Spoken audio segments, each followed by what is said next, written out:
بسم اللہ الرحمن الرحیم، السلام علیکم۔ یہ تو سب لوگوں کو پتہ ہے کہ شوگر اور بلڈ پریشر کی وجہ سے گردے فیل ہو جاتے ہیں، لیکن اس کی وجہ کے بارے میں کوئی بات نہیں کرتا۔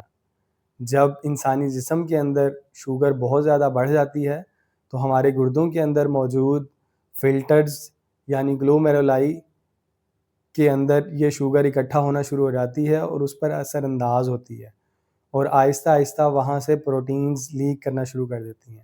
جیسا کہ کچھ مریضوں کا جب ہم چھوٹے پیشاب کا ٹیسٹ کروائیں تو اس میں پتہ چلتا ہے کہ چھوٹے پیشاب کے اندر پروٹین آ رہی ہے۔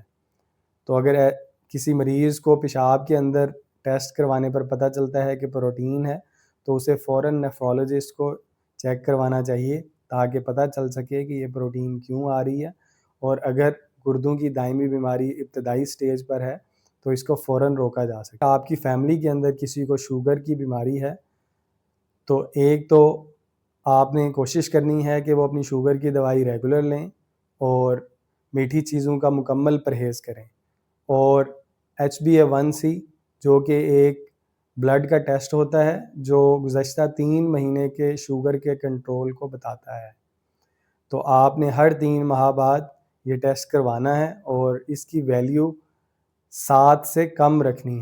امید ہے آپ کو یہ ویڈیو اچھی لگی ہوگی۔ اس ویڈیو کو اپنے فرینڈز اور فیملی سرکل کے ساتھ ضرور شیئر کریں، اور اگر آپ اس چینل پر نئے ہیں تو اس چینل کو سبسکرائب ضرور کر لیں۔ اللہ حافظ۔